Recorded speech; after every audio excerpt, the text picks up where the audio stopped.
जय माता दी। एक बात और मैं कहना चाहती हूँ बाबू कि देखो, सभी मंदिरों में, सभी धामों पे एक बहुत ही बड़ा ऐलान हो गया है कि छोटे कपड़े नहीं पहनने चाहिए मंदिरों में, धार्मिक स्थल पे।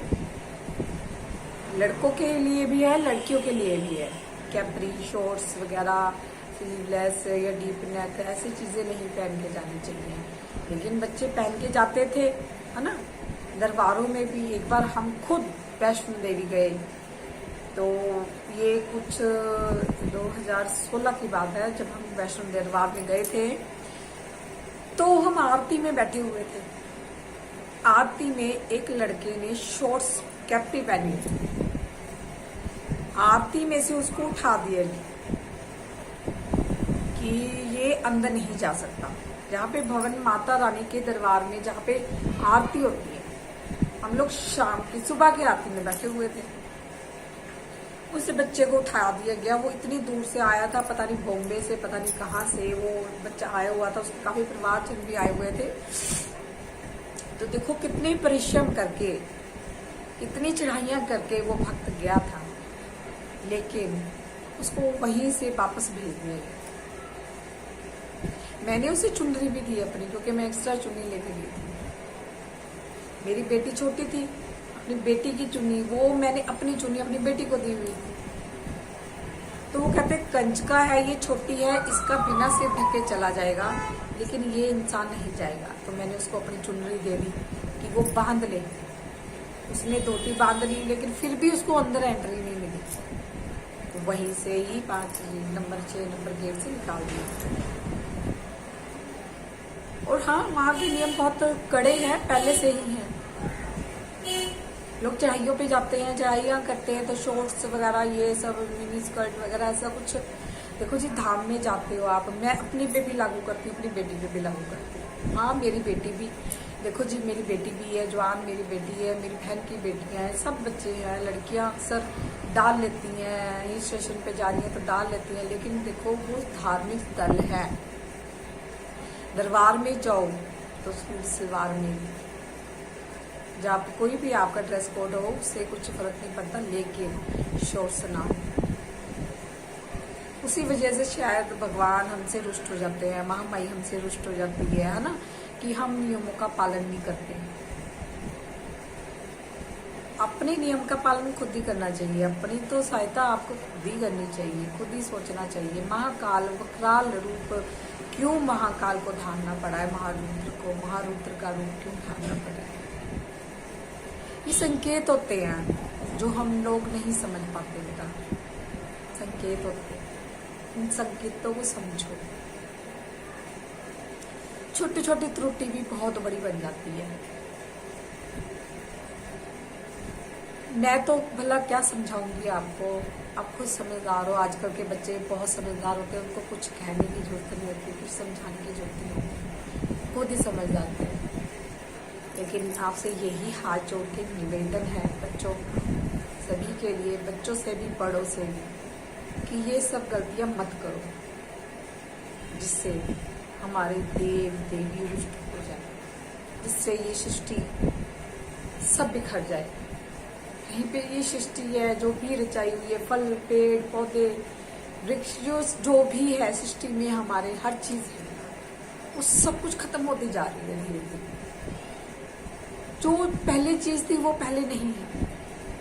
आज से 30 साल पहले, 25 साल पहले वैष्णो देवी का जो रास्ता था वो अलग ही था, लेकिन अब देख लो 3 रास्ते हो गए, ताराकूट हो गया, है ना, और आदिकवारी के उधर से भी एक रास्ता जाता है, और एक हाथी मत्था हो गया, हेलीकॉप्टर से भी जाते हैं लोग। अब तो और भी आसान हो गया, भैरव घाटी की जो चढ़ाई है उस पे लिफ्ट लग गई है ना। श्रद्धा देख लो, घोड़ों पे जाते हो आप बैठ के, जो भी है घोड़ों पे जाते हो, जिस पे भी जाते हो, खच्चर पे बैठ के जाते हो, पालकी में बैठ के जाते हो, पिट्ठू पे जाते हो, लेकिन सब पुण्य पड़ता उन्हीं इंसान को, उन्हीं कहते ना जानवरों को लगता है, वो सब पुण्य पड़ता। जो आप उन जानवरों पे बैठ के जाते हो वो भी थक जाते हैं, वो भी अप डाउन कितनी बार करते हैं। इंसान नहीं है, वो बोल नहीं सकते, लेकिन फिर भी कहीं पे अगर वो थक जाए, रुक जाए तो लाठी से मारना शुरू कर देते हैं। मैंने खुद अपनी आंखों से देखा है। अभी मैं जाके आई हूँ 2-4 दिन पहले बाबू, पिछले ये हफ्ते भी मैं आई माता वैष्णो से। अभी मेरी वीडियो देखी होगी। क्या मैं झूठ कह रही हूँ बाबू? क्या मैं गलत कह रही हूँ? अगर मैं गलत कह रही हूँ तो मैं हाथ जोड़ के आपसे गलती मानने को तैयार हूँ। अगर मैं सही कह रही हूँ तो आपको सबको महामाई, और देखो जी मेरा साथ मत दो, मुझे ऐसे नहीं, मैं चाहती कि मुझे ही फॉलो करो आप, लेकिन अगर आपको बात सही लगी हो तो आप उसका जवाब जरूर देना बाबू, ठीक है? जय माता दी, जय महाकाली। कहीं भी माता पे चले जाओ आप, कोई भी दरबार में चले जाओ, सभी बच्चे, लड़के लड़की, ये सब कुछ मजाक समझते हैं। भाव से नहीं जाते बच्चे, या भाव से जाते भी है। कई बच्चे भाव से जाते हैं, लेकिन कई लोग भाव से नहीं जाते।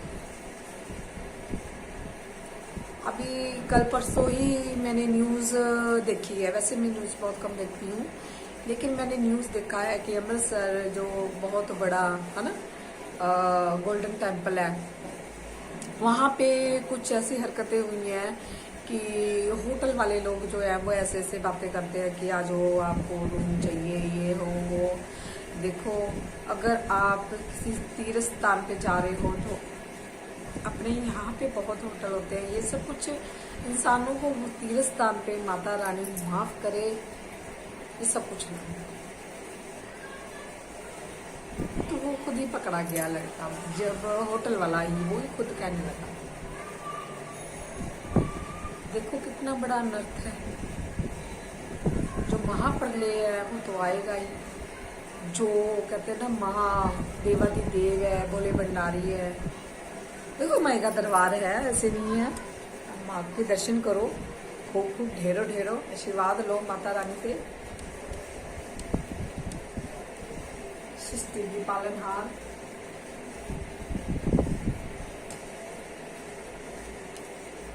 हम लोग तो उनके सेवक हैं, और सेवकों को, सेवकाई को ये सब बातें जान लेनी चाहिए। मैं किस किस को समझाऊंगी? हर किसी को तो मैं समझाने नहीं जा सकती ना बेटा। और ये ऐसे नहीं है हमसे नहीं गलती हुई, अरे हमसे भी हुई होंगी गलती, बहुत गलतियां होती हैं। ऐसे नहीं है कि हम लोग तो ऊपर से आसमान से टपके हैं, जन्मे तो अपनी माँ के कोख से ही हैं। और कहते हैं ना कि एक इंसान तो बहुत गलतियां करता है, बचपन से लेके आज तक बहुत गलतियां की है, और अपनी गलती की माफी भी मांग लेनी चाहिए समय होते। अगर वो समय होते ना मांगो तो बहुत पछताना पड़ता है। रोज अपने दरबार में आप बैठे हो, या आप 2 मिनट बैठते हो, या 10 मिनट बैठते हो, या घंटों बैठते हो, तो अपने जो इष्ट देव हैं, अपने आपके कुल देवी देवता है, उनसे क्षमा प्रार्थना कीजिएगा कि मैं रोज पता नहीं कितनी गलतियां करता हूँ या करती हूँ, और जो भी मुझसे गलती हुई है तो मुझे क्षमा कीजिएगा। हाँ, अगर दिल से वो अपनी गलती का पछतावा हो तो वो अवश्य ही क्षमा कर देते हैं, दिल से। माता रानी की एक और मैं बात बताने जा रही हूँ कि बचपन में मुझे बचपन में बहुत डराया जाता था, कहा जाता था कि वहाँ मत जाना, वहाँ पे भूत रहता है, वहाँ मत जाना, वहाँ पे ऐसा होता है। तो मैं बचपन में उसी जगह जाती थी और डरती बहुत थी, इतना डरती थी, बहुत डरती थी।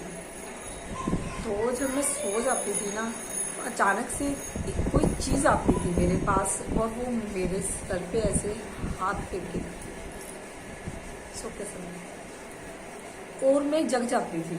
जग के फिर मैं इधर उधर झांकने लग जाती थी, ये क्या है, ये क्या है, लेकिन मैं आंखें नहीं खोलती थी, डर जाती थी। लेकिन 5-10 मिनट बाद फिर वो चीज वापस जाती थी, फिर वो मेरे सर पे हाथ फेंक के जाती थी।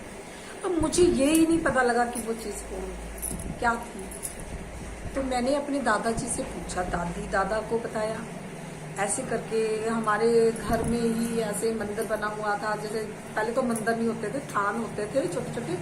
मंदिर तो इतना नहीं बनाते थे, लेकिन थान होते थे। थान के ऊपर ही माता शेरा वाली की मैंने जो फोटो हम लोग बच्चे रखते हैं वैसे रखा हुआ था। लेकिन वहीं पे मैंने अपना जो कहते हैं खाट होती है, मंजा, बाण का मंजा होता है, वो मंजा था मेरा बीच में होता था, सेंटर में दरवाजे। तो उस पर मैं सोया करती थी। तो मेरे दादा दादी ने कहा कि जो हमारे देवता हैं, कुल देवी देवता, वो आते हैं तो वो तुम्हें आशीर्वाद देके जाते हैं। मुझे बहुत डर लगता था। मुझे ऐसा लगता था कि कोई चीज आई है और वो चुप करके आके मेरे सराहने बैठ गई। ये मनगढ़ंत कहानी नहीं है, कभी भी ऐसा बिल्कुल मत सोचना। ये झूठी कहानी है, मुझे पता है नहीं बच्चे मानते। सच में ये सच्ची कहानी है बाबू, सच्ची कहानी नहीं, सच में मेरे साथ ये बीत चुका है। मेरे दादा दादी कहने लगे कि नहीं, तू वहां पे सोती है ना, तो जो हमारे कुल के देवी देवता है वो आते हैं, वो रात को अपने स्थान पे आते हैं, और तू बीच में मंजा लगा के लेटी होती है, तो वो तेरे को तू ही मिलती है, तो इसीलिए वो तेरे को ये आशीर्वाद देके जाते हैं।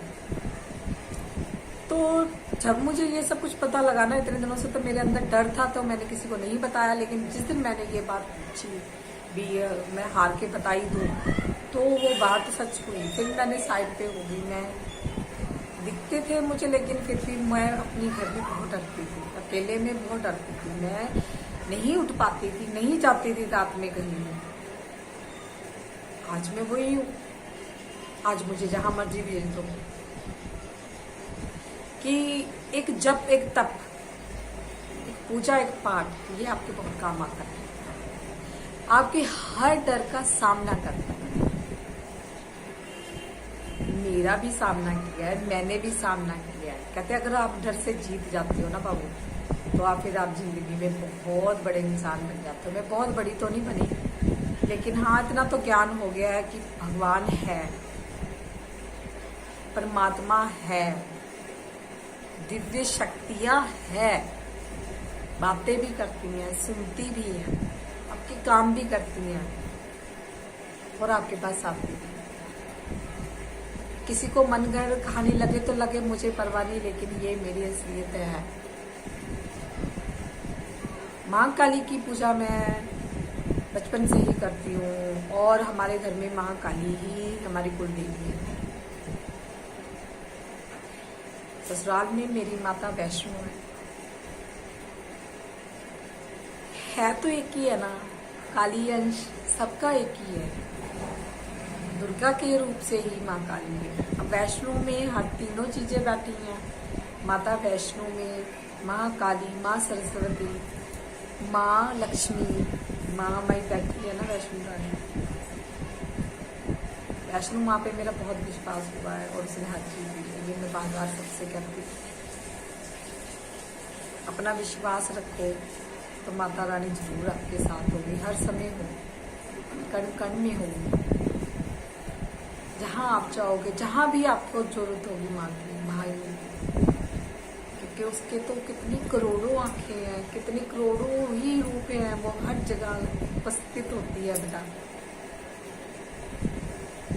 भगवती सबके ढेरों ढेरों आशीर्वाद, माता रानी सबकी इच्छा पूरी करे। और ये जो महाप्रलय आया हुआ है, इसको रोको। मैं तो यही कह रही हूँ, हे माता रानी, हे महादेव, कृपा कीजिए कि महाप्रलय को आप ही रोक सकते हो, आप ही करते हो, आप ही सृष्टि के पालनहार हो। सृष्टि को क्यों बर्बाद कर रहे हैं? कितनी सुंदर रचाई हुई है। हर जगह पे भोलेनाथ बैठे हैं, पहाड़ों पे हर जगह पे महामाई बैठी है। अगर ये सब कुछ नहीं होगा तो लोग कहाँ जाएंगे? दरबारों में, है ना बच्चे? जो भी भक्त हैं अपने घर में ही बैठ के अरदास लगाए। जय माता दी, जयकारा मेरी माँ काली का बोल सच्चे दरबार की जय, जयकारा भोलेनाथ जी का बोल सच्चे दरबार।